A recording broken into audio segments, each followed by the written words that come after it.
So good afternoon. Thank you very much, Rodrigo. Dear colleagues, friends, ladies and gentlemen, thank you very much for giving me an opportunity on behalf of FAO to share some perspective on the role of agrobiodiversity for sustainable agriculture and ecosystem restoration. This is a very timely subject, given that FAO strategic framework for 2022 to 2031 will align its work more closely with the Sustainable Development Goals, touching on core themes such as biodiversity, sustainable agriculture, protecting, restoring, and promoting sustainable use of both terrestrial and marine ecosystems.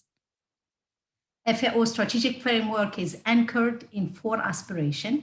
We call them better production, better nutrition, better environment, and ultimately a better life for all. And these aspirations will be reached through a genuine transformation to have a much more efficient, more inclusive, more resilient, and more sustainable agri-food systems. So these 4 betters go to the very essence of our discussion here today on the role of agrobiodiversity. As an example, let us look at food security and nutrition. Let's remind ourselves of the numbers, the striking numbers we have. In 2019, we had an estimation of 690 million people across the world that are undernourished. And we had at the same time, we knew that we have about 3 billion that cannot afford a healthy diet. Unfortunately, as we move forward and towards 2050, things will get even more challenging. To satisfy the global demand of food and agricultural products by 2050, FAO has projected that agricultural output may need to expand between 40 to 53% compared to the 2012 baseline. So more food will have to be produced while reducing the environmental footprint of agriculture. And that's really the big debate and the big challenge ahead of us. We must also actively seek to aid ecosystem restoration through our agricultural practices while dealing with additional stresses from climate change and from rising population. So what constitutes better production in Africa dryland? The glue is really in the title of this event, which is agrobiodiversity. Having a diverse portfolio of crops, livestock herd, and livelihood activities is essential for improved resilience for production system to environmental shocks, specifically biotech and abiotech stresses that will be for sure further compounded by climate change. Worryingly though, at a global level, only 9 crops out of some 6,000 crops account for over 66% of all crop production and 53% of our average daily calories. So we are therefore, in many ways, failing to harness the full potential of our agricultural biodiversity, missing opportunities to address existing food insecurity and malnutrition in Africa and in other regions. Crop diversity managed on farm, including farmers' varieties, farmers' land races that they have kept for thousands of years, provides livelihood for millions of farms. Local agricultural production systems offer a range of varieties, species, and breeds that are important for biodiversity conservation and have an enormous potential to contribute to much healthier diets, climate change adaptation, as well as mitigation and environmental sustainability. And that's where really farmers' varieties and land races have a great potential source for both trait crop improvement, but also for ecosystem restoration. This diversity in many ways is an insurance against unforeseen threats, particularly with the variability that we are seeing with the climate change. Unfortunately, crop and animal diversity is threatened by land use change, urbanization, migration, displacement of traditional crops and livestock, weakening governance structure, and abandonment of agriculture, of marginal agriculture areas. So previous unsustainable practices have resulted in degraded ecosystems such as salinity and drought in Africa, especially in the Sahel region. FAO actions against desertification was conceived to reserve this damage and regenerate ecosystem. In 5 years, working with 10 Sahel countries, the initiative has brought over 50,000 hectares of degraded land and the restoration programs. We introduced we revived about 110 woody, nutritious, and herbaceous fodder species that were produced and planted about 120 tons of forest seeds and over 12 million seedlings in these degraded lands, covering about 50,000 hectares. This brought lands back to productivity and use for small-scale farming in growing dryland crops such as pulses and millets, which are contributing immensely to food security and nutrition security in the Sahel. This approach to the restoration of degraded land using plant diversity is being replicated elsewhere and clearly has great potential to be scaled up and scaled out. And it is not just plant diversity. FAO is also working to strengthen symbiotic relationship between farmers and livestock producers. In the Sahelian grassland, integrated and participatory approaches in defining degraded versus healthy lands have been piloted to enable evidence-informed restoration activities. These approaches are also providing opportunities for dialogue, including on land tenure, thereby minimizing potential conflict over resources. And we all know, and I'm happy that we're going to discuss land tenure in Africa in the panel discussion. All these are illustration of how sustainable agriculture, food security, agrobiodiversity, and healthy ecosystem can coexist together. Ladies and gentlemen, I think this year, 2021, as you know, is the International Year for Fruit and Vegetables.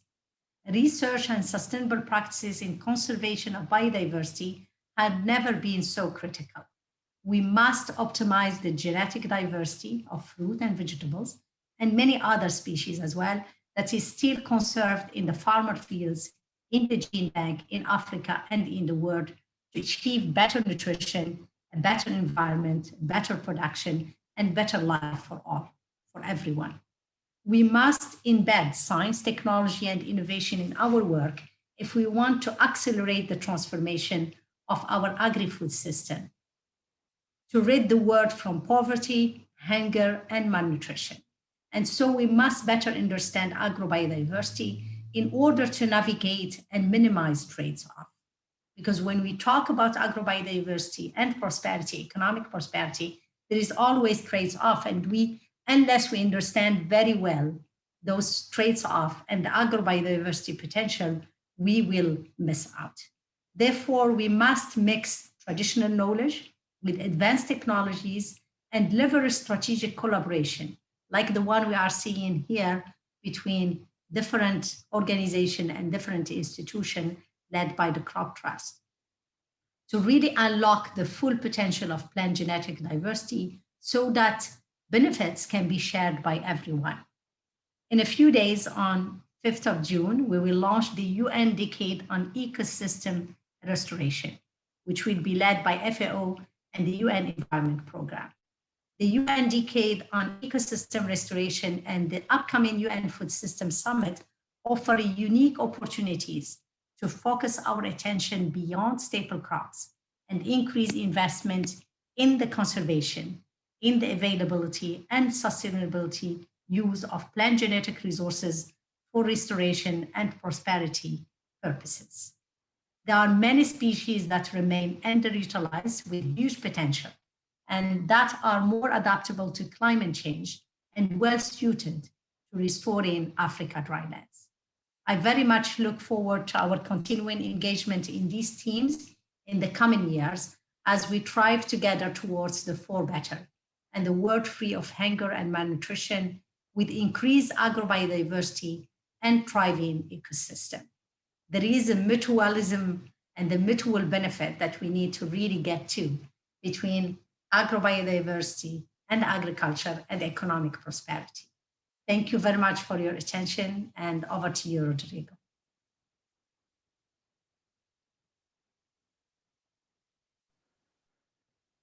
Thank you very much, Ismahan, for that great speech. I want to go straight to the Slido answers, the answers for the question that we posted a few minutes ago. So we can see the answers there.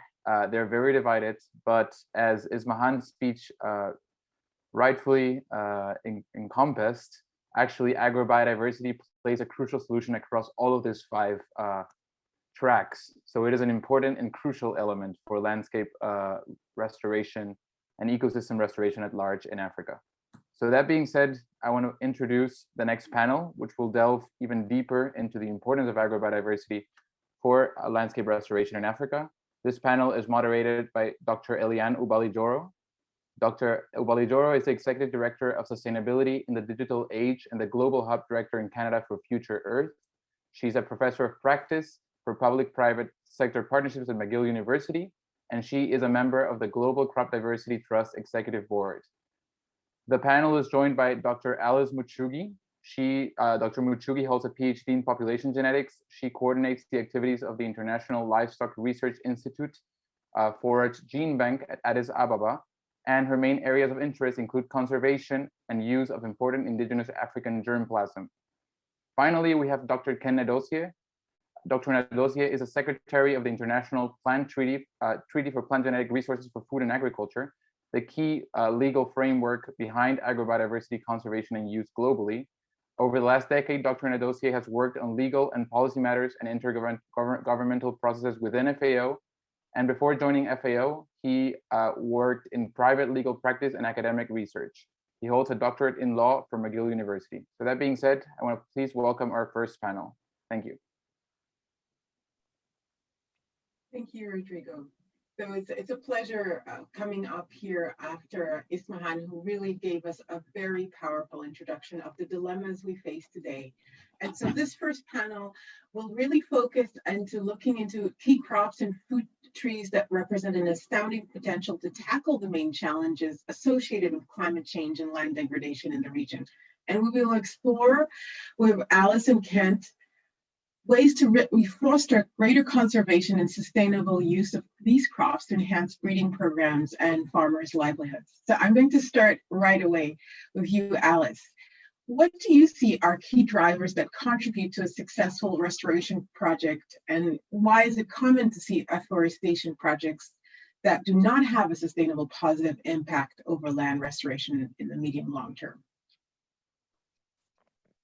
Thank you, Ariane, and the team for this for inviting me to be part of this panel.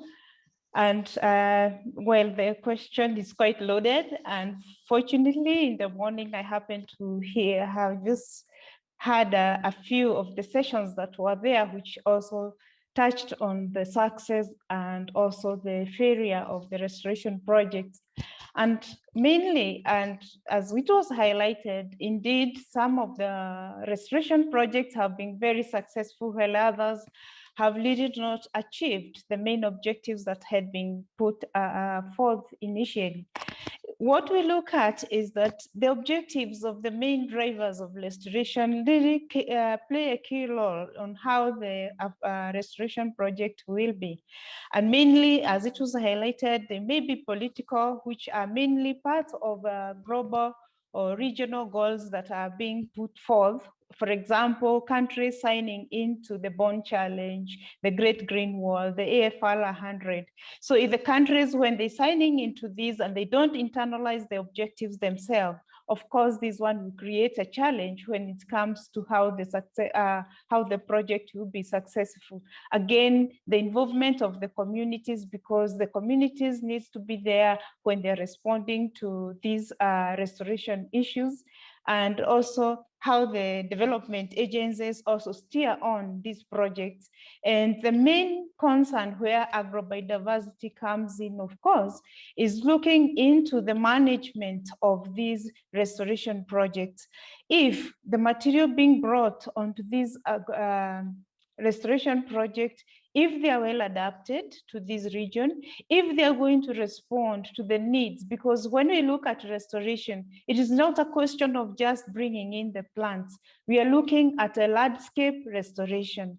There are other components, apart from just bringing, you've talked of afforestation, where people always tend to look at the tree. Of course, I've come from a tree gene bank, so I'll tend more to deal about the trees, but having spent the last 3 months with the livestock in the forage gene banks, I realize now that we should not just be talking about the trees in reforestation, because if you look at the African drylands, what is the main components in terms of livelihood? It is the livestock. They rely on the grasses that are there, the forages, the legumes which are there. So when we come to restoring this landscape, it means we are not going just to focus on the tree, because the tree forages, yes, they are there. They are the browsers, the goats will browse that. But again, when we restore these, we also need to know that also when the land was degraded, it means a key component of the livestock forages, the grasses and the legumes that were initially there, the seeds were also lost. So we need to also bring them back. As much as we are bringing the trees back, we also need to think about focusing on the grasses and the forages. So in totality, we look at the landscape restoration, meaning that we're also looking at the livelihoods of the communities that are in this region. Thank you. Thank you very much, Alice. So just before we go to Kent, I just want to quickly ask you, in terms of the agrobiodiversity and specifically the genetic diversity of trees, what role do you think that plays specifically in this regard? Yeah, what it is that within the drylands, and especially focusing to the sub-Saharan Africa, we have a very big diversity of the tree species. There are several of them, and all of them will be of different functions, because there are some that will be for food trees, which have the fruits. Others, of course, will be now for the timber, because they need this to build their houses, and of course, the forages, as I've talked about. And others, as we look from the science aspect, we'll be bringing into the soil components that we need to reduce the soil erosion. We need also to increase the water holding capacities, because these trees have different root system, and they will also play a different role. So within the species that are there, we'll have to select the species that are more suitable for the specific, depending on the goals. But of course, as we've said, let's focus across board, not just one type of the species. And even when we go to now one of the species that is selected, we need to be careful on the material that is selected, so that we focus on that species diversity as well. Because as we see, trees are not like the other crops, where you have the more highly bred it is, the more better it is. In trees, the more you mix the diversity, the more resilient they will be, the more productive in future they will be. So there is important to put when you come to selecting the type of seeds, it is also very important to see what kind of the seeds are being brought on the ground. So it is the species, selecting the species that is suitable, and also the type, the quality seeds of the species that are going to be brought on board. Thank you, Alice. So you're stressing the importance of really the diversity here. And so, Kent, I just wanted to ask you, in what sense is a global multilateral system for the conservation and exchange of plant genetic resources crucial to tackle the increasingly more problematic situation of land degradation in Africa? Yeah, thank you so much, Eliane. I would like to thank both the organizers and the GLF for this event, and the opportunity also to share my views and make my own contributions to the discussions. I would start by saying that Ismail had already flagged quite a number of the critical aspects of why the international approach and multilateralism is quite essential in dealing with all the emerging problems linking low productivity, genetic erosion, loss of biodiversity, climate change, land degradation. Unfortunately, as she indicated, that we as humans are relying on shockingly low number of plants for a majority of our daily calories. And in fact, out of over 6,000 fruits and vegetables that we have either gathered or cultivated for food, as she indicated, about 200 only now make up part of our food production generally. So the fundamental premise for a global system is that no country is self-sufficient when it comes to the plant genetic resources it needs for its agricultural production and nutrition. So that interdependence makes it absolutely necessary to establish a multilateral system that both establishes common rules for access and use, but also conservation of those resources. I think the COVID-19 pandemic, more than anything, has exposed how vulnerable we are as a species, but at the same time, how interconnected we are. Now, both in terms of the health, but also nutrition and food production, and not to talk about the issues of the climate change. So effectively, without that international cooperation, effectively conserving, protecting, and sharing the genetic resources that form the basis of our global food supply would simply not be possible. With the shifting eco-geographical zones with climate change, areas that used to be forested are now arid or semi-arid. That also has implications for the agricultural crops and seed they will need that would adapt to those new environmental situations. And if it is not available locally, they would have to have access to it from other countries or other regions that have similar conditions. And it is only by that, through this multilateral approach and international cooperation, that they can have access to those well-adapted material that they can use in their, to adapt to the new and evolving conditions. And I think genebanks, both local and global level, play a very fundamental role in this regard. I mean, the tendency to think that they are more like museums, but they are very fundamental and functional instruments in the global food system that make contributions to our global food security. And that is why I'm glad that Crop Trust is an institution that has been established that that facilitates and funds the conservation and ex-situ conservation of crop genetic material. So in this context also, agrobiodiversity, of course, contributes to our healthy ecosystem and provide essential resources and services, both in agriculture, in forestry, tourism, you name it. And then small-scale subsistence agriculture provide livelihood for a lot of the world's rural poor.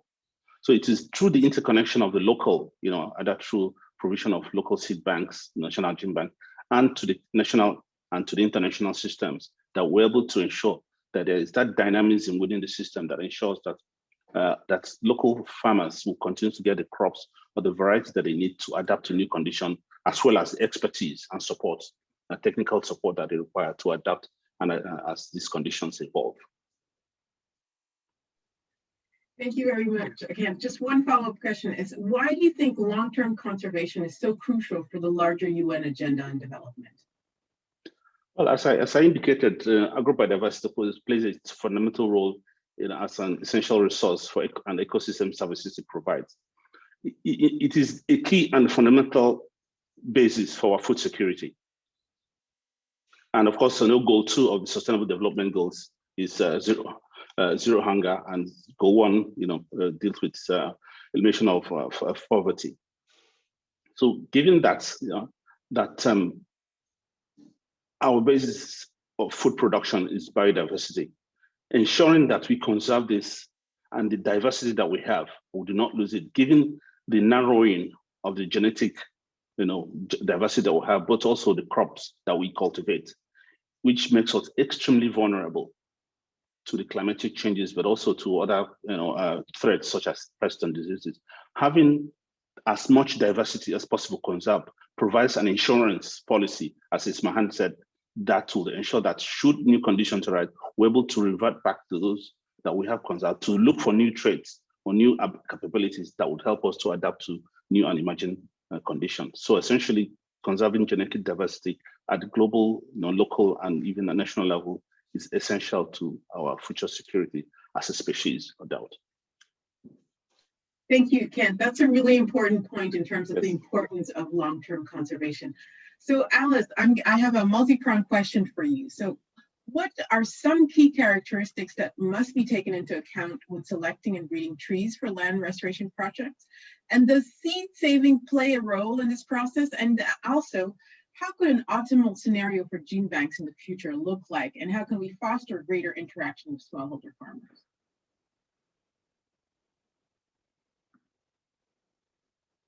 Could you please unmute? Sorry about that. Yeah, okay. There are various characteristics that you need to consider when you're selecting the species for the specific site that needs to be restored. And one of the key things, as I alluded to previously, is that the species must be well adapted to the current and future climate, because we can see that there's a lot of change, climate change impact, such that you have areas that were quite wet becoming drier, and others areas which were not flooded becoming flooded. So there is this scenario where there will be changes in the species that will be well adapted in one region to the other. So in a specific environment where it is being restored, there's need to consider this material that is being, in specific areas, the tree species that are well adapted to this condition. And of course, there are several packages that can assist in selecting these species. Now the ecologists have come up with various models which can help to choose the specific species that will be suitable for each area. For example, the ICRAF teams have come up with the species suitability models, where they have and in a specific region, you can click and see all the species that are available within that area.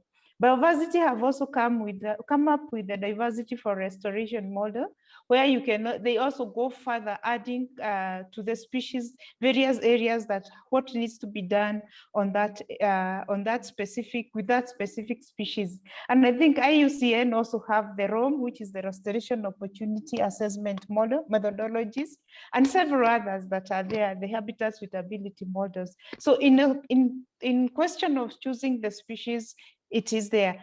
Again, the other important thing is also to reference and also consider the cultural people and the human aspect in there, because the traditional and the indigenous people within the neighborhood, they also have all this knowledge of the species that are there and how they cater for them and how they plant them.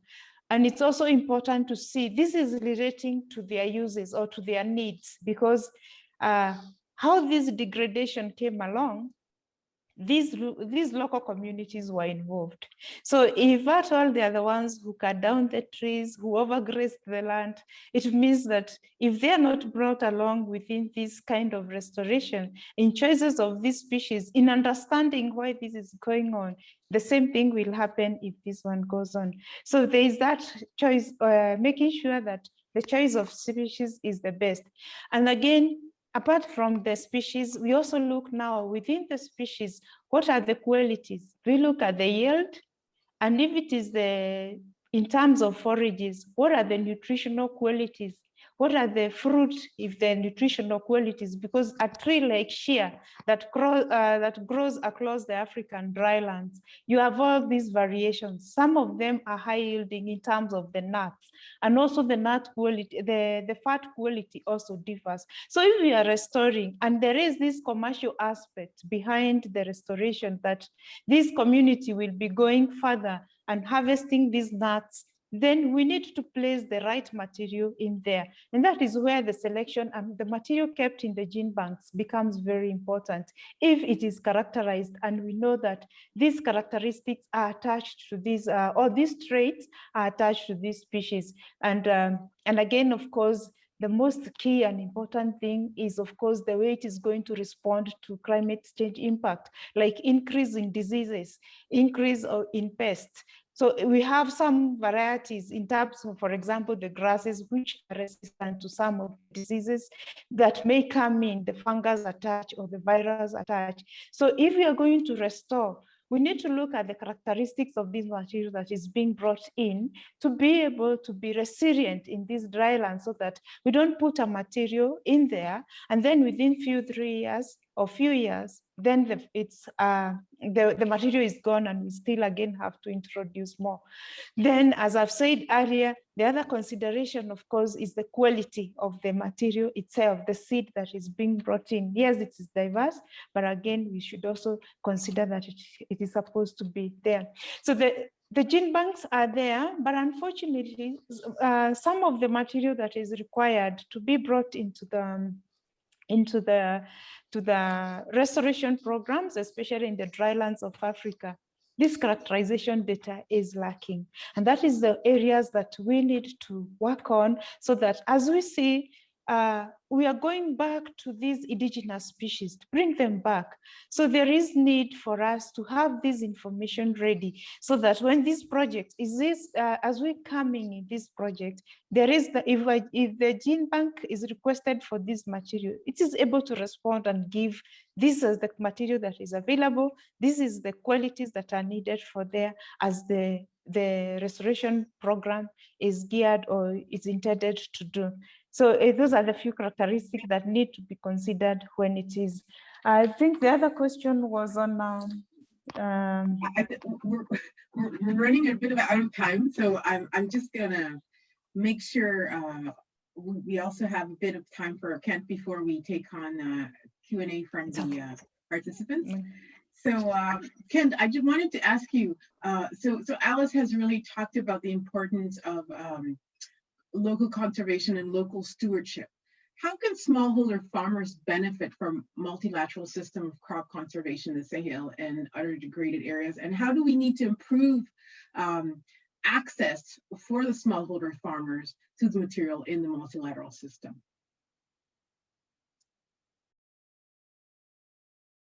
Okay. Well, thanks again. Okay, all right, stopping to myself. All right, thanks again, Eliane, for that. Essentially, the multilateral system was created, with farmers in mind as the fundamental and the main constituency and stakeholders in the system. Because we don't conserve for the sake of conservation, and we don't just store crops in gene banks for display or as a museum. They are stored and are conserved for the purpose of use. And we believe it's also through use that we can conserve them more. And who best to do that but the farmers? And the local farmers essentially and especially, who are the ones that are custodians of the large diversity that we have, both in crops and in species. So they are a fundamental constituency and beneficiary of the multilateral system, and are targeted in that regard. And part of the structures and mechanisms that are used to do that is, for instance, through the use of a network of local seed banks or gene banks that's constituted and linked to the national systems, which is in turn linked to the international system of international agricultural research centers like the CJIR, and then ultimately to the Harvard Global Seed Vault. I'd say they are all linked in a mutually reinforcing cycle of exchange, use, and conservation. And through that, they're benefiting, and more varieties are developed and they evolve, and they are adapted to new conditions. And as new conditions have evolved, that partnership between the local farmers, the national researchers, and international system creates that system that facilitates their access both to the material that they need, but also the technical support that are required to cultivate those. So local materials that they use also called those that are adapted to the local conditions, either developed through collaboration with breeders or externally to those who have the technical capacity that will develop new traits into local materials that have already adapted elsewhere.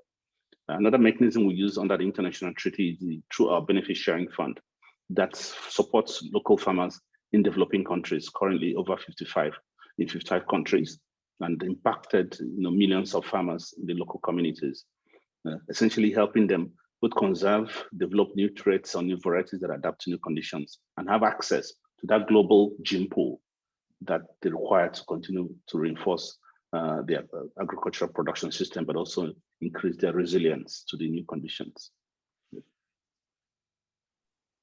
So, Alice, I just wanted to ask you as well, what role does the diversity of livestock play in ecosystem restoration, and what is the importance of safeguarding the genetic diversity of the neglected and locally adapted livestock breeds in terms of breeds and tropical forages?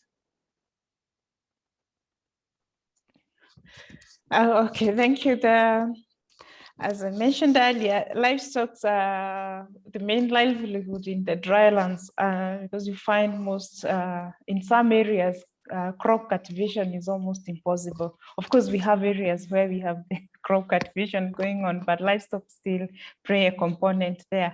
So you have different goals why these farmers keep the livestock, and mainly they are at subsistent level where they, on daily basis, this is where they get their food from. And then, of course, there's the production level or the commercial aspect where they bring in that they're keeping these livestock because of the food. I mean, they have to sell them. And we don't also forget that there is the cultural value which is associated with these livestock, because in some instances, the more goats or cows you have, the richer you are considered. And of course, in some terms that even the bride price that have to go along be paid with the same. So there are this cultural aspects, the commercial and all. So livestock as such becomes a very important component of the dryland ecosystem and the livelihood goals of the people. So, and in these drylands, the limiting factors being the water and of course the feed to the livestock, it means that the type of livestock that will be kept is the one that is, of course, the more adapted one and less vulnerable to such kind of an ecosystem. And we have all these varied type of livestock that are well adapted to these regions. Of course, we see in Morocco some goats that climb even the trees trying to scavenge some and lives up on top of the trees, and up to East African goat, which we find is quite resistant to some of common diseases and even worms. And all this type of diversity is very important because they are very well adapted to these regions. Now, the question is... we have about 6 minutes left, so I'd like to get to some of the Q&A question and just dig into benefits of biodiversity sharing. So Kent, a quick lightning question for you. What is the uptake of benefit sharing in biodiversity conservation and utilization of the International Parent Treaty at national level? Well, thanks a lot. So, quick answer is that, well, the access to the broadest range of diversity is a benefit in itself. So the fact that it is to create a system, a global system that enables farmers to have the widest range of choices that they can get to adapt to new conditions is a fundamental part of it. There are also other benefits, which includes information and technology exchange and technology transfer. Additionally, there are also monetary benefits, which I indicated earlier is facilitated through the benefit sharing fund that is managed under the treaty. So there is, while the monetary part of it is there, but most significant aspect is the access that countries, researchers, breeders, and institutions have to germplasm and material from other regions, other countries that they would need for to reinforce their local needs. And countries in Africa in particular have been having significant access to all this material, especially from the International Agricultural Research Center, so the CGIR. Thank you. So another question for you, Alice, this one from participants. Have you found it difficult to supply enough genetically diverse native tree material for large-scale restoration? Well, right now I'm not dealing with trees, but we do have forages. Yes, sometimes the requests are too large for the gene banks to handle, but fortunately the trees, when I was working with the ICRAF Gene Bank, we had very good network of sources of tree seeds. So in any case, anytime we got such big requests, we always know where to link up and get these seed sources for the requests that we have, because most of the national partners have the forest research institutes have these seeds. Is only that they don't because ICRAF being an international gene bank could network from all these restoration projects, but down on the ground we know which national partner, which type of seeds that are suitable for each region, and we could link them up for this source. And again, even here we have these forage trees now. When we get such requests, we can supply them, but when they are far much beyond, because restoration project can come sometimes with very big requests. GeneBank, we only supply about 100 grams, or depending on the number of seeds, we talk of 100 seeds. They need about we've even got requests over 50,000 kilos of seeds. So that's the time now we go to the national partners who can supply this to the respective. So we work on the networks that we have with the gene banks. Thank you, Alice. So one final question for both of you. Kent, we can start. How can we effectively integrate biodiversity conservation and agriculture in a sustainable manner? Well, thanks a lot. Previously, we used to think of agriculture as a culprit. You know, of course, it's undeniable that agricultural, production has the greatest impact on the ecosystem and also the landscape. But at the same time, as we've come to know, there's even agriculture so contributes to both restoration, both maintenance, but also positive evolution of landscapes and contribute. So they're no longer as opposed as of course, that it used to be thought. But the agriculture, while of course there's a need, of course, to continue to produce, to feed ourselves, to sustain ourselves, but there is a much more, I think, integrative approach to agriculture these days that, including from, restorative practices and regenerative agriculture, but also agroecology, where agriculture is integrated into the ecosystem and the practices there that support, in a mutually supportive manner where ecosystem services are provided, supporting the system and reinforcing it, but at the same time, producing food for nutrition and a similar livelihood for the farmers. Thank you. So Alice, final thoughts, 1 minute. Yeah, I would concur and say, yeah, especially within sub-Saharan Africa, there is a change on not just focusing on the introduced crops like the maize and the wheat, but you find that now we have the millets, the small millets, the fonio, all these crops that we term as underutilized, now getting back to the farms where farmers are now going back to look for this germplasm and putting it on the farm.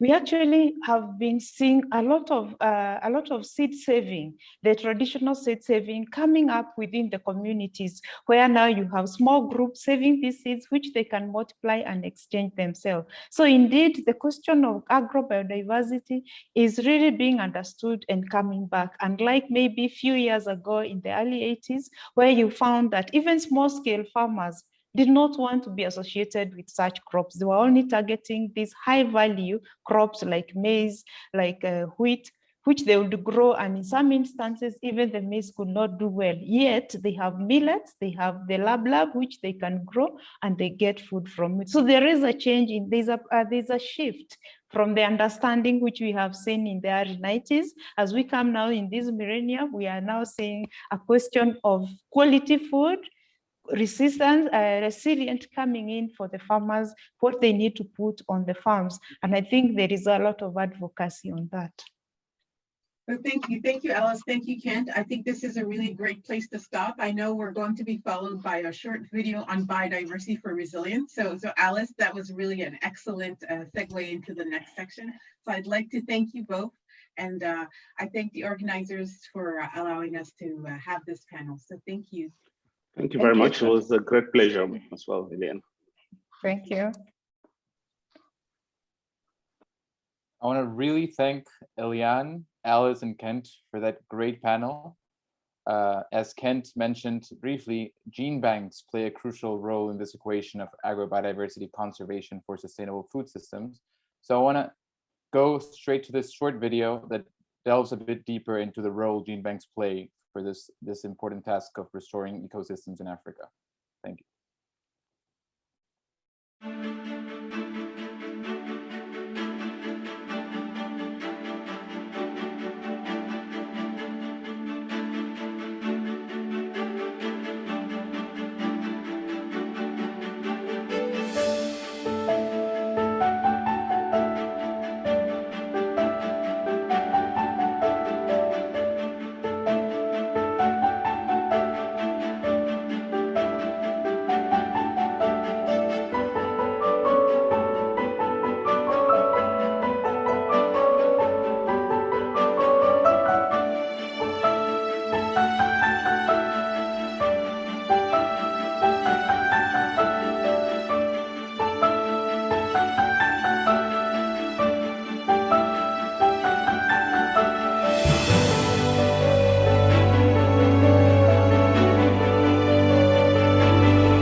Thank you for tuning into that video.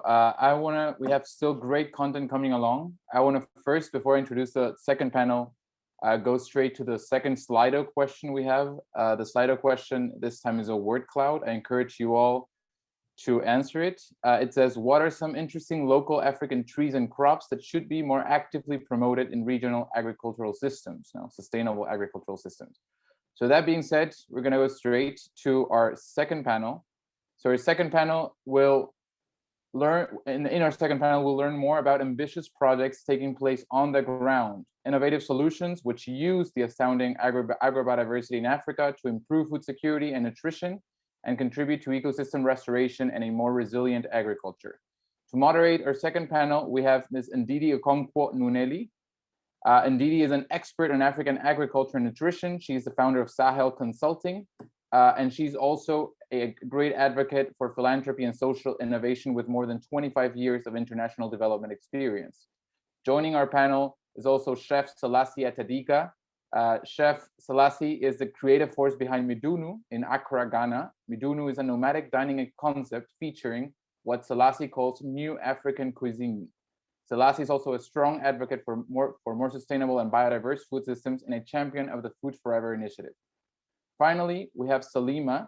Salima Mahamoudou is a research associate for Africa Forest Team within the Food, Forest, and Water Program in the World Resources Institute. Prior to WRI, she was also in the United Nations Environment Program and the Nature Conservancy, where she participated in research projects on soil degradation in drylands and land restoration using remote sensing technologies. So that being said, I want to welcome our three last speakers. Thank you very much. Thank you very much for this wonderful opportunity, and it's really a pleasure and privilege to moderate such a dynamic panel. I'm going to start off with Salima. Salima, given your tremendous wealth of experience and your work driving action on the ground, the World Resources Institute has been working in land restoration projects in some of the countries most devastatingly hit by land degradation and desertification. Can you tell us more about your experiences in this region? What has worked and what needs urgent improvement?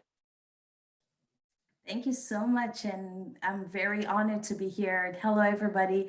Let me first say that our work at the World Resources Institute is anchored in around the AF 100 commitments that many African countries have taken to restore 100 millions of hectares across degraded lands in Africa.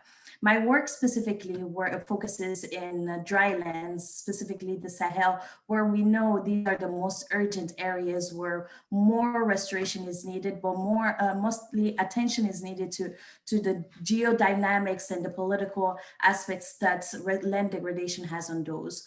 What we've seen being successful in this region, specifically in dryland, is that restoration is not new, which means that there's a lot of successes, large but also small scale successes across these dry lands where we can tap and look more into the details to understand what worked. What has also worked is that we're seeing increasingly low cost land restoration approaches to regreen the land and bring back the economic, ecological, and people prosperity to these lands. However, what do we really need to do is accelerating what we've seen. The rate of degradation and the impact of degradation in these regions are so that there's a need to accelerate those successes.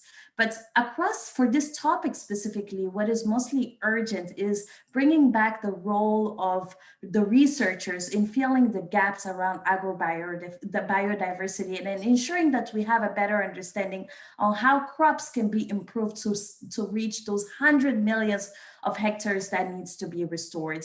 The last point that I want to mention around what is urgent is really mapping the stakeholders and mostly understanding where the hidden stakeholders, the hidden actors of restoration. We often talk of the researchers, the technical partners, but what about the farmers, the nursery developer, the seed banks? All of these hidden actors are not so much known in the mapping systems where we need to know what is the different stakeholders dynamics and how can we use them to accelerate the efforts so that we can get to those 100 millions of hectares and see Africans' lands being healed from land degradation. Thank you so much. You're speaking my language around mapping and ecosystem solutions.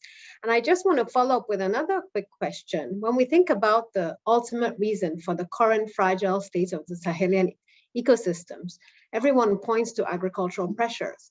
But what are some of the most important economic considerations that must be taken into account while we promote afforestation and reforestation projects?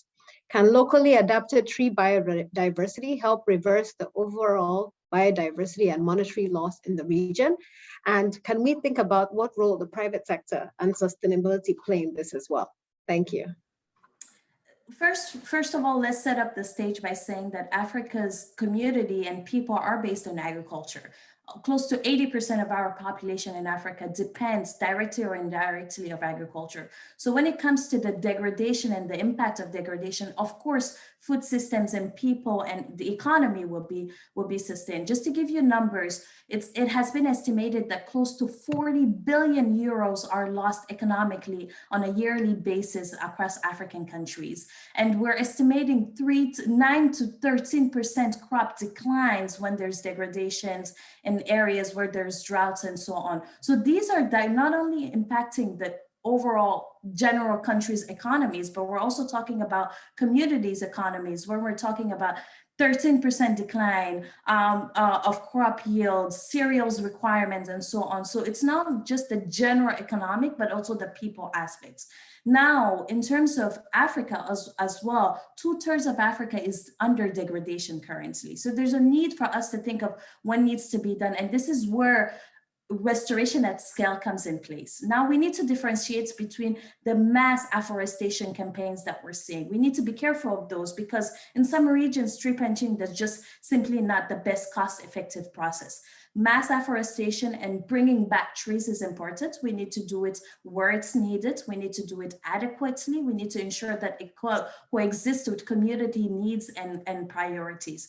But we also need to put more emphasis on other aspects that are not tree planting and aspects that actually brings back the agrobiodiversity that we're really looking at.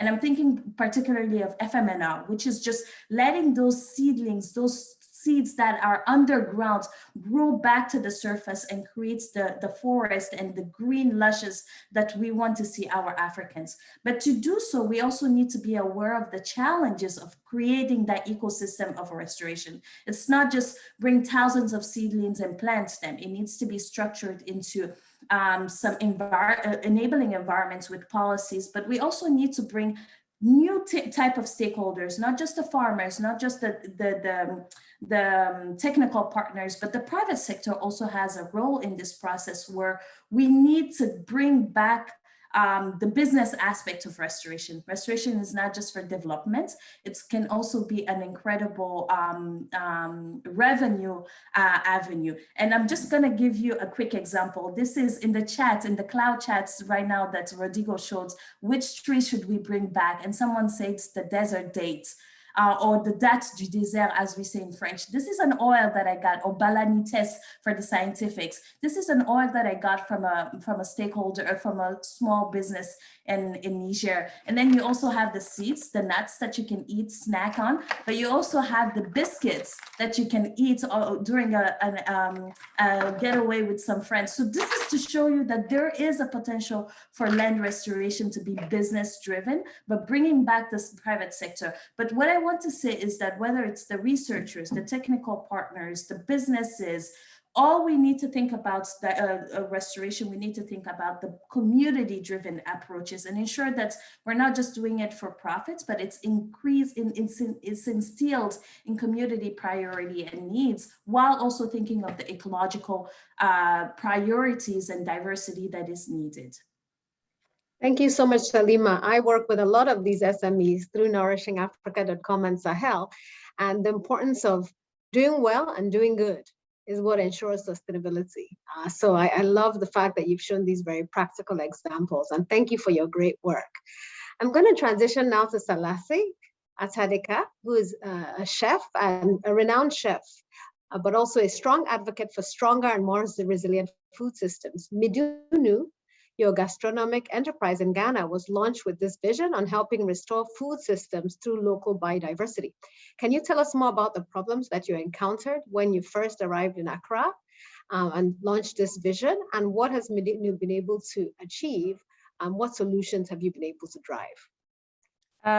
So when I started in 2014, it was a challenge to just find some of the products that I was looking for. So I was really looking for things that were not, let's just say, a little bit forgotten. Just as a statistic that we have, in 2019, 18% of what was in the local grocery stores was actually produced in Ghana. As of now, the figure is to about 26% of what's in the local grocery stores in Ghana is actually locally produced. So you can see the magnitude of the problem. I think we would need to go much further and start looking at the decimation of local agriculture through colonialism, through cash crops, and what that meant for value chains. But once you start to understand that what we have as indigenous crops don't have a value chain, so what we're actually spending time, energy, money creating infrastructure for are the mangoes and the pineapples and the cocoa. You can see what happens to local food. So we're now selling these products to make money to buy imported food. In about 2016, Ghana was spending $1.6 billion to import rice from Asia. And the question I was asking is, what would it look like if we were spending that money on either local rice that was sustainably grown or on other crops such as fonio, millet, sorghum? There was a lot of attitude changes that need to happen for both consumers and producers. So a lot of the producers are driven by sort of the 4X, and so are looking for export crops, while consumers are also in a way sort of brainwashed to be looking for what's imported because it might be considered higher quality. Also being able to produce food in a way that someone is going to say, well, that's African food, I don't want to spend money on it, trying to get behavior change to say something that's locally produced or a local ingredient or a local delicacy should be something that we should spend a little bit of money on. It's not that local is more expensive, but in fact, because of the infrastructure challenges, local can be more expensive. So in Accra, a local chicken is about twice the price of an imported chicken. And so you can see the impact that has on poultry farmers and on the choice of choosing local chicken. So I have very much focused my energy on using local products, which means I'm spending more on logistics and getting some of these products in from different regions. But also I think the challenges of availability, the quality. So if we take millet, for example, I work a lot with millet, and I find that most of the millet that I'm getting hasn't been, the agro-processing techniques haven't been improved because they're not sure what price they'll get in the market. That product is not available in a grocery store. So already they know who their market is, and they're making choices based on the value they can get back. So those are some of the challenges that I was able to see in the work that I was doing. I've been working very much on promoting it to my clients, having them eating it at my table, but also for them to start thinking of ways and seeing it in a way that they can start consuming it at home, and making it more accessible for them to think about how they're going to do it. I'm also excited to say that there are a lot of local cooks and chefs that are also hearing some of the messages from me and are also experimenting more and more with it. Sadly, I think at the beginning of when I started, fonio was extremely difficult. Fonio also being acha in Nigeria, very difficult to find in Ghana, and was actually super easy for me to get in New York on Amazon. But more and more people are ready to buy it. So it's now becoming more available locally as tastes are changing, and also people are being better educated in the nutritional value that they're getting from what is in many ways considered sort of like poor people's food. I think there's a little bit of a like saison de, there's this whole idea that certain things are for the lean season, or these are things that we only eat when we don't have something else. These are things that we eat in the village. And I think some of that is starting to change for people who are looking for more nutritious food. But a lot of that knowledge is lost. When you look at urban to rural migration, a lot of that is really lost. And it's been exciting to be able to put some of that information out, start some of those conversations for us to start changing our behavior. Well done on all your great work. And definitely there's an exciting revolution happening in indigenous food on the continent. So thank you for being such a catalyst in that dimension. Just one additional question. As we look at the work you've done, it seems like Medunu is also partnering with genebanks and research facilities to transform the diversity of African food crops. How have you worked with these scientific community and that ecosystem? And how can we do more to bridge the gap between the supply and demand side? Well, we're actually just working on a new project. I'm collaborating with, I have a longtime collaborator. Her name is Mei Ling Loco. She's a material architect.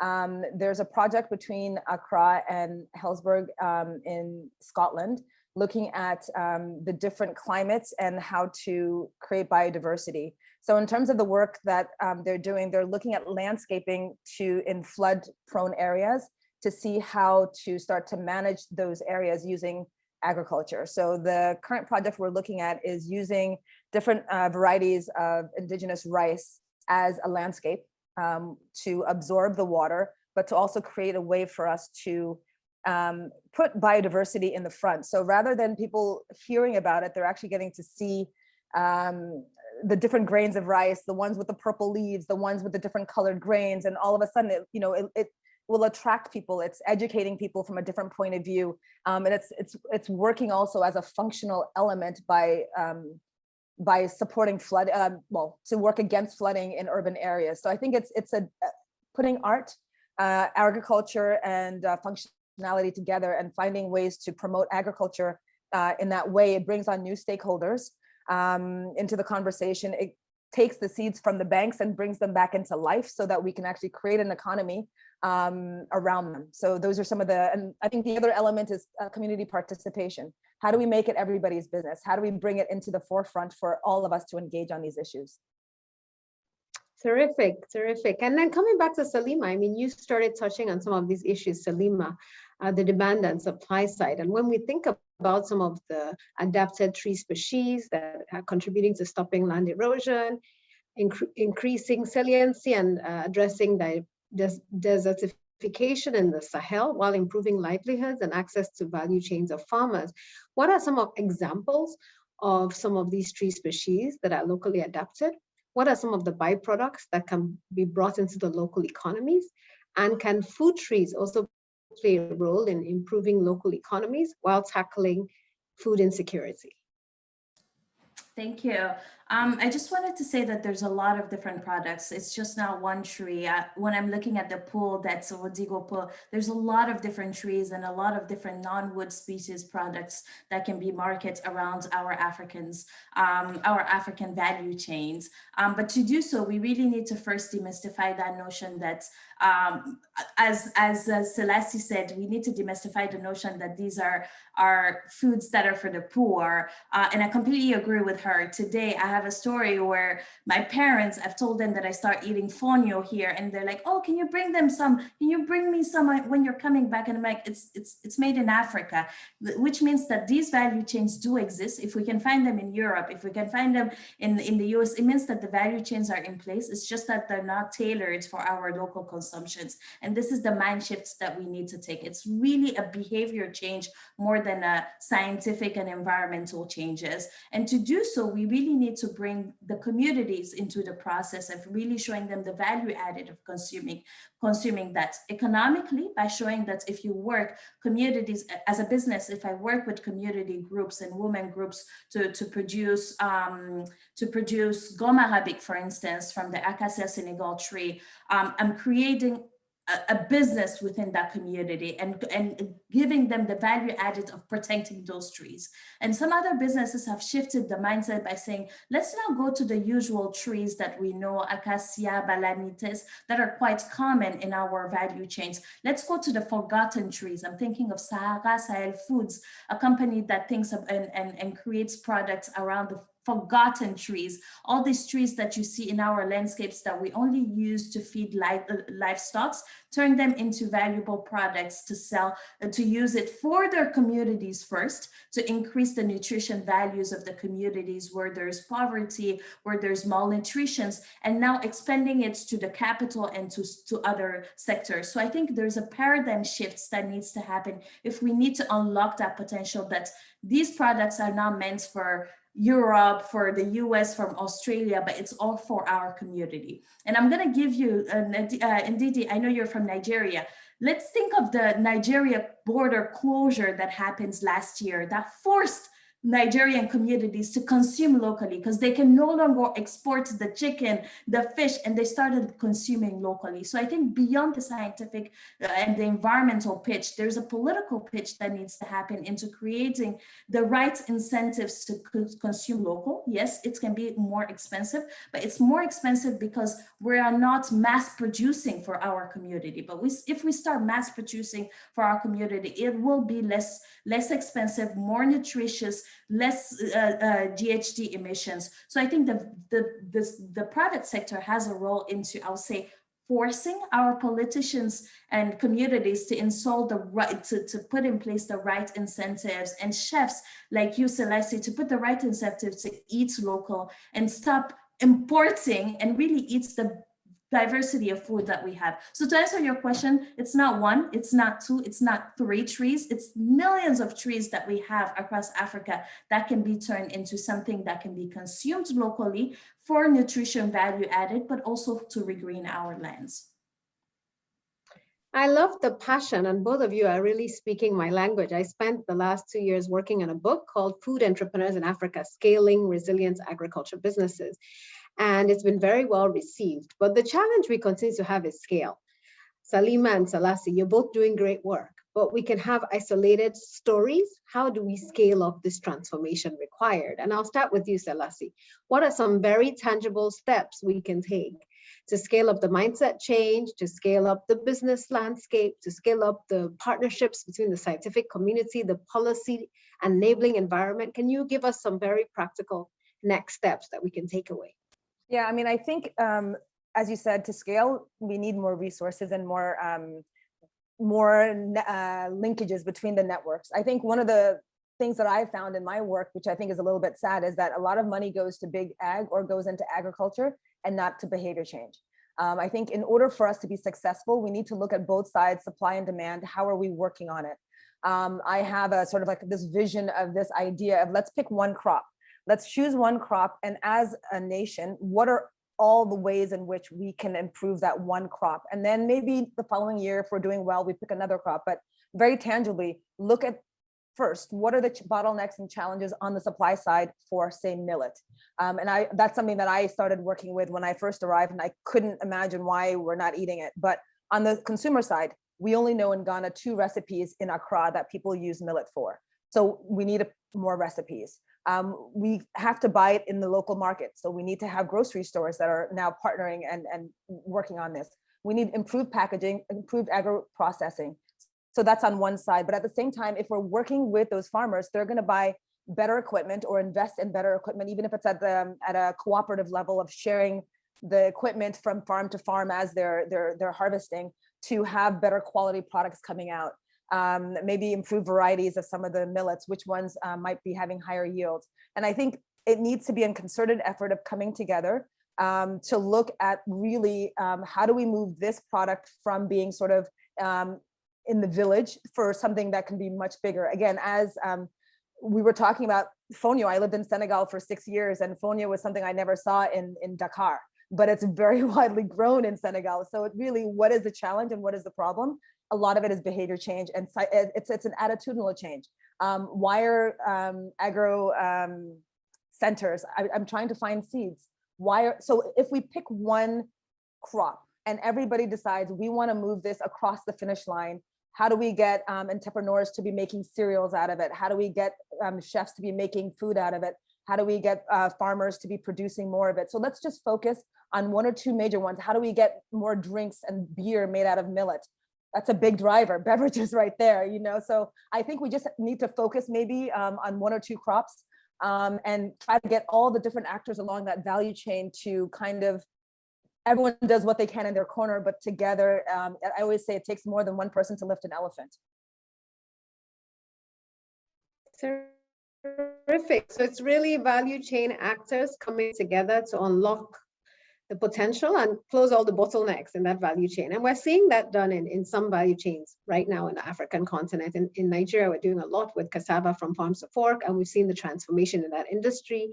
We're doing the same thing in yams.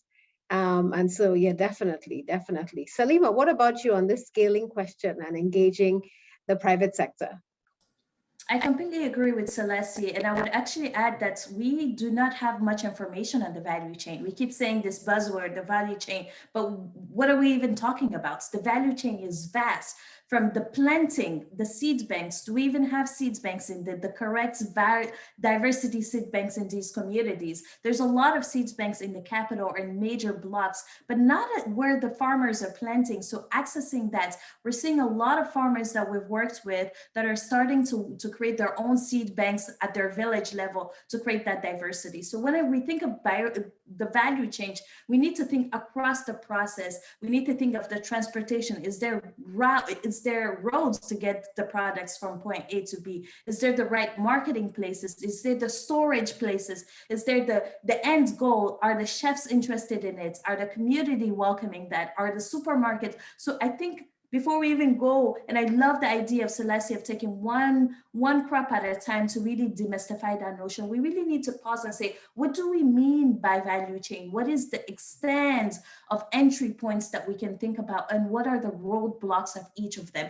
And if we don't remove those roadblocks, it's never going to work, because we're always going to bump against some challenges. So I think for me, in terms of the next steps, there's a need for different stakeholders to come together in the Sahel. I'm a proud Sahelian, and I want to see our products to come back to life. I want different stakeholders working in the food chains, working in environments, working in crop improvements, to sit together and really map that value chain so that we can have a better understanding of what needs to be done.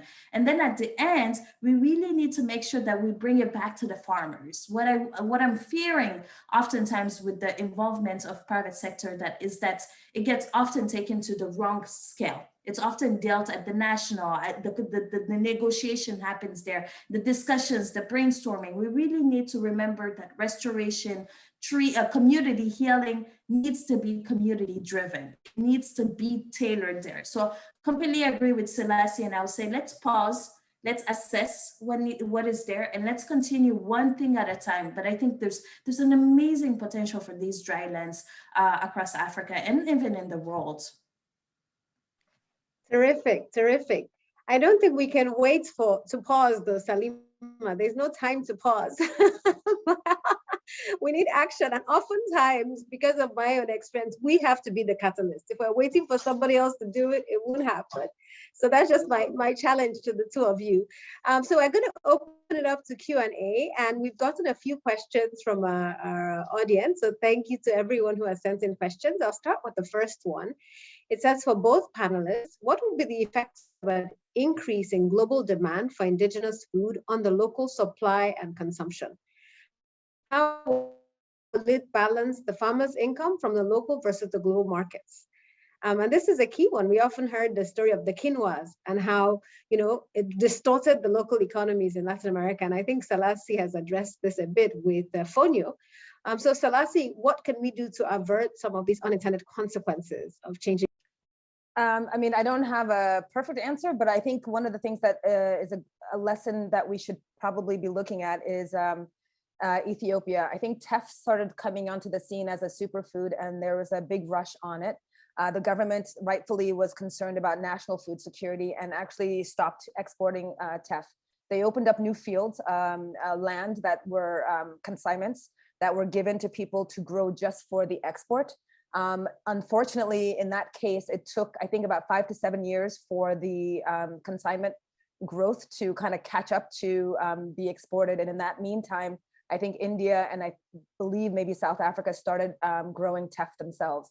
I think that we need to be aware that once global forces kind of start coming in, there's going to be a problem. But at the government level and with private sector, we need to understand how much should stay in country and how much should go, and what is the strategy? Because yes, the farmers, and that's exactly what's happening with Fonio. It's leaving northern Ghana and it's going to the port and leaving Tema, and it's not passing through Accra, because the behavior change to get Ghanaians on board will take many years for them to catch up. and they're not looking to make little bits of money. So the question is, private, public, who can support the growth to make sure that the nutritional value is not lost to the, and I put it to governments. What are we doing to secure our national security, our national food security and nutritional status? But also private sector. Is there something that we need to think about to say, we are a national or international organization, business, taking this fonio or whatever crop out, we want to say that this much is staying in the local communities to ensure that that's our, our understanding with the community to make sure that their nutritional status is maintained. Terrific. Salima, do you have anything to add to that? I completely agree. And I'll say the crop diversity as well. I'll give you an example. In Niger, Acacia Senegal, I think 5 years ago, there was a mass campaign to plant them all over to bring back that gum arabic production. But one thing they didn't check is that the species that they planted did not produce gum arabic. So now we have beautiful trees, which I'm happy, and then regreening the land, but then it didn't have the impact. So I think when it comes to mass production, we really always need to bring it back to the crop improvements, ensuring that the agrobiodiversity of the crop that we're using, or the species or the seedling that we're using is compatible with the production that we're looking to do. But I completely agree with Celeste that it's the role of our government to ensure that there's enough for our communities, there's enough foods for our communities before expanding it, and ensure that there's great balance.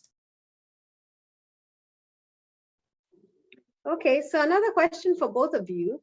Working with SMEs in Africa, what is the potential for ensuring this produce transitions from selling whole products, or I guess they meant raw materials, to developing innovative products that can be sold more straightforwardly in regional and international markets? So the whole concept of innovation, local processing, and local value addition, how do we spur this and accelerate this? And this is a question near and dear to my heart, given the work we've been doing with ACE Foods. So Salasi. I mean, I think this is something that is, since I also do work around chocolate and adding value to cocoa grown locally, rather than sort of keeping as a nation only 2% of the value of that chocolate is really important. I think one of the first things we need to look at is what is our education system looking like? Are we having the food scientists that are coming out with the knowledge that needs to happen? Do we have the electricity and the cost of electricity, the cost of production? I think one of the main things I see is that the cost of finishing a product, actually, I'll be slightly, I'll take it back a little bit. The cost of finishing a product in our local environments is really quite high. Paper is imported, and then packaging is a huge cost. Improved packaging is a huge cost. You've got the cost of electricity. You've got other losses that are happening within the value chain before the products get to you. We need to make sure the education of both the staff that are working there, but just in general, the local environment. As more and more industries come on board, we'll have more and more scientists, more and more marketing people, more and more packaging people, but we also need raw ingredients. So for example, if we're taking chocolate, in addition to the cocoa, we need milk. So we need milk powder, and we don't have major dairy industry. Despite the fact that we have sugarcane, we don't have sugar. So how are we going to get control of all the ingredients that are required to make a finished product? We don't have paper processing. What is the government or what are private companies doing to use other products, whether it's pieces of the cocoa pod and turning them into paper or something else? What are we doing to make sure that the industries are supported just in industrialization? And I think that goes back again to the whole issue around the extraction. There are significant resources that need to be put in for us to be able to finish products beyond just sort of like really great ideas and excited entrepreneurs. The last bit is also the looking at the shipping. The logistics costs are huge for what I'm doing, and the logistics of like cold chains, et cetera. So those all need to kind of come into play as we look at going from raw products to finished goods and value added. Terrific. So it comes back to that enabling environment and building an ecosystem of actors that are filling different pieces and are scaling together. And I completely agree with the point on education, because the workforce that's ready with the skills and tools to help scale the business is critical. So Salima, any input on this whole concept of processing? You showed us some very innovative products from your ecosystem. And the question is, how can we scale them? How can they, reach thousands and millions of consumers? Now we have the Africa Continental Free Trade Agreement. We want to ensure that we're actually selling within our continent finished products. So what will it take from your own vantage point?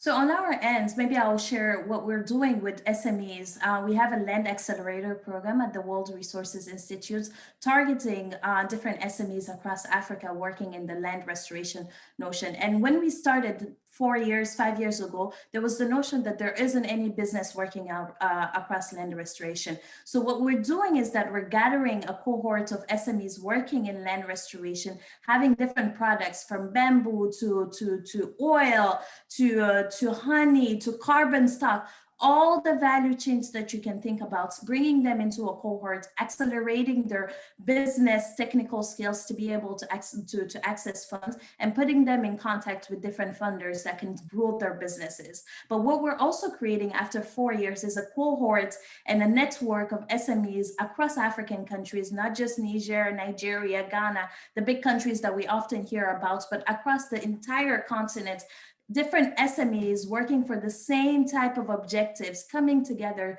sharing knowledge, creating alumni efforts. So I think what we're doing with the Land Accelerator, and I'm calling upon all the SMEs or entrepreneurs here that are hearing us, come to the Land Accelerator. We want to hear about you. We want to make sure that we showcase your work. And with the new free trade process, I think the narrative should not say, how do we bring raw materials to Europe, but how do we ensure that our raw materials and produced materials rotate across Africa?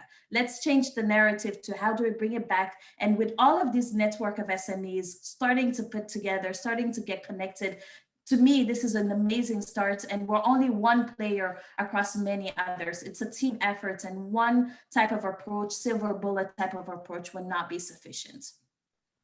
Terrific. I love the idea of the Land Accelerator, and we definitely have to connect you with Nourishing Africa and connect the entrepreneurs on both platforms so that we can scale together.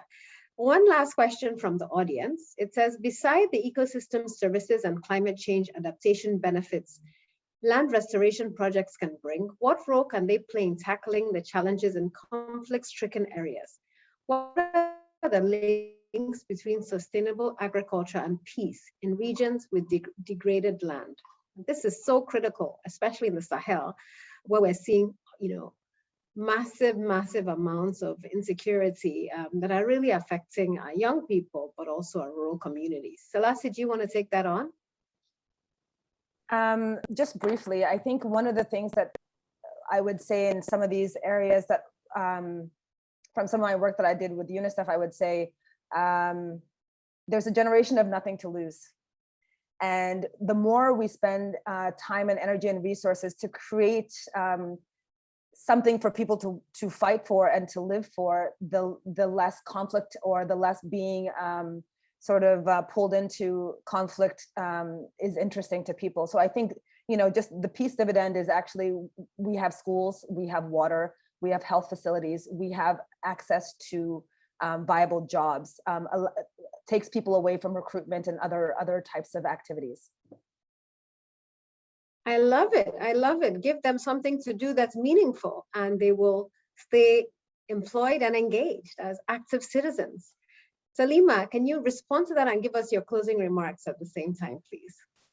I think that the notion of land degradation, land restoration, and conflict is very important. And we're seeing a lot of the conflict agencies mandated to manage conflicts actively communicating and collaborating with other entities mandated to do land restoration. I completely agree with Selassie. If you give them healthy lands, if you give them water and jobs, they will not be tempted, or they will be less tempted to go into these extremist groups and protect. But it also creates some sort of resilience when there's a community gathered around one project, working together to create sustainability. They're stronger together. So it's really hard to detangle that bond to create, to install uncertainty and conflict. So I think creating that bond around land, not just for people, but also for the environment, but really ensuring that it's also at the end, people are centered. I will not say it enough. It needs to be people centered and ensuring that that bond is created and maintained. I love it. We need that bond to our land, and we need a bond to each other and the community at the center. Salasi, any parting remarks in just 30 seconds? Yeah, just I think as we talk about biodiversity from consumer side, whether it's from a chef or from those of us eating at home, creating delicious food and being just mindful of what's around us allows us to have both planetary and human health. Well, I have totally enjoyed this conversation, and my key takeaway is that there are powerful women leading change on the African continent. And with people like Salasi and Salima at the helm of affairs, I'm confident that together we will transform our continent. I am encouraged, I'm hopeful that we're going to not only put communities at the center, farmers at the center, but we're going to continue to respect our land. We're going to continue to innovate. We're going to continue to build bridges from the scientific to the consumer and entrepreneurs in the private sector. Small entrepreneurs and large entrepreneurs working across value chains will create the future that we deserve on this continent. I look forward to celebrating more of your successes, ladies, and I look forward to opportunities to engage with you all. Enjoy the rest of your day, and God bless you.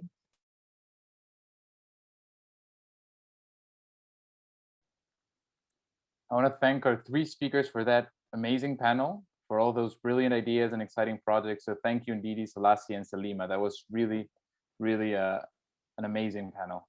I want to go just quickly to the Slido question results. As you will see in this word cloud, the astounding biodiversity of Africa provide us with a huge wealth of options. And this wealth not only can help us restore ecosystems in Africa, they can also bring us delicious, nutritious food and create, as our panelists recently explained, sustainable economic impact in the livelihoods of farmers, SMEs, and entrepreneurs in Africa.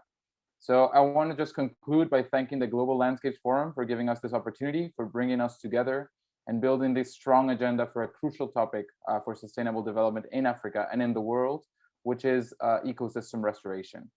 I want to thank the co-hosts of the session, the Crop Trust, and the Food Forever initiative. So please visit both institutions in croptrust.org or at foodforever.org with a 4, the number 4. So thank you very much, and I hope you enjoy the rest of the day and the rest of this exciting agenda. Goodbye.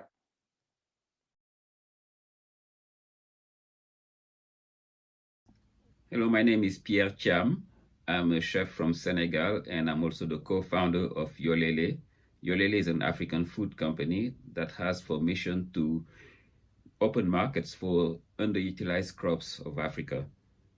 Our first product is called fonio. It's an ancient grain that grows in poor soil in the region called Sahel, and it has the particularity of being very, very nutritious, gluten-free, and even regenerates the soil because of its deep roots. And as a chef, I appreciate fonio because it's versatile and has quite a delicate flavor. We started distributing our brand of fonio, Yolele Fonio, in the US a little over 3 years ago in one supermarket. And today, proud to say that we are distributed across the US in all the Whole Foods in America, in addition to other natural supermarkets. Close to 2,000 supermarkets are distributing our brand of fonio. We hope to be at 3,000 by the end of 2021. So this venture that we have launched with Yolele, we believe is a model of development, and we invite you to also be creative and identify crops or products from your local context, local region, and find ways to open market for them in an innovative way. In doing so, you are not only saving biodiversity, but you are also bringing economic opportunities for smallholder farmers in your region. Thank you and have an excellent conference.